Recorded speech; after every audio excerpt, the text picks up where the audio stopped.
ಇವತ್ತು ಕನ್ನಡ, ಕನ್ನಡಿಗರು, ಕರ್ನಾಟಕ ನಿಜಕ್ಕೂ ಅಪಾಯದಲ್ಲಿದೆ ಒಂದು ರೀತಿಯಲ್ಲಿ. ಈ ರಾಷ್ಟ್ರೀಯ ಪಕ್ಷಗಳಿಗೆ ಕರ್ನಾಟಕದ ಕನ್ನಡಿಗರ ಹಿತಾಸಕ್ತಿ ಬೇಕಾಗಿಲ್ಲ. ಈ ಅಭಿಯಾನಕ್ಕೆ ನಾವು ಕರ್ನಾಟಕಕ್ಕಾಗಿ ನಾವು ಅನ್ನುವಂತಹ ಹೆಸರನ್ನ ಕೊಟ್ಟಿದ್ದೀವಿ.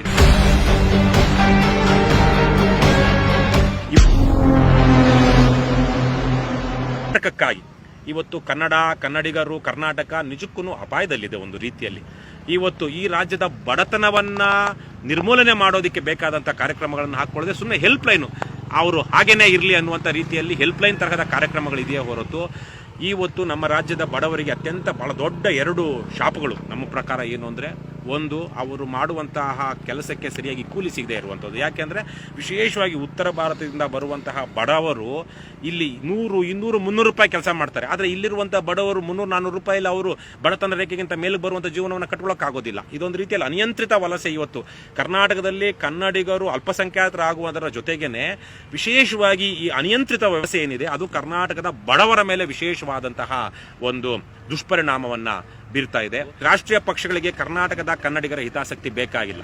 ಇತ್ತೀಚೆಗೆ ತಾನೇ ಬೋರ್ಡ್ಗಳಲ್ಲಿ ಕನ್ನಡವನ್ನ ಹಾಕಬೇಕು ಅನ್ನುವಂಥ ರೂಲ್ಸ್ನ ಇದು ಮಾಡಿದಾಗ ಹೋರಾಟ ಮಾಡಿದಂಥವ್ರನ್ನೇ ಜೈಲಿಗೆ ಹಾಕಿದ್ರು.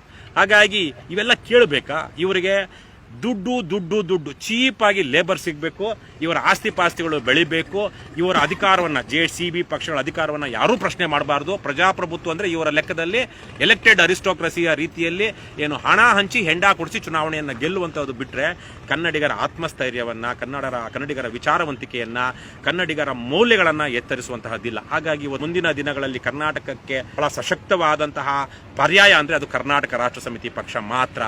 ರಾಷ್ಟ್ರೀಯ ಪಕ್ಷಗಳನ್ನು ತಿರಸ್ಕರಿಸಿ ಪ್ರಾದೇಶಿಕ ಪಕ್ಷವಾದಂತಹ ಪ್ರಾಮಾಣಿಕ ಪಕ್ಷವಾದ KRS ಪಕ್ಷವನ್ನು ಬೆಂಬಲಿಸಿ ಅಂತ ನಾವು ಜನರಿಗೆ ತಿಳಿಸೋದಿಕ್ಕೆ, ಕರ್ನಾಟಕಕ್ಕಾಗಿ ನಾವು ಯಾವ ಕಾರಣಕ್ಕಾಗಿ ನಾವು ರಾಜಕಾರಣಕ್ಕೆ ಬಂದಿದ್ದೀವಿ, ಕರ್ನಾಟಕದ ಜನತೆ ಯಾವ ಕಾರಣಕ್ಕಾಗಿ ನಮ್ಮನ್ನು ಬೆಂಬಲಿಸಬೇಕು ಅನ್ನುವಂತಹದನ್ನ ರಾಜ್ಯದ ಜನತೆಗೆ ಮನವರಿಕೆ ಮಾಡಿಕೊಡುವಂತಹ ಅಭಿಯಾನ.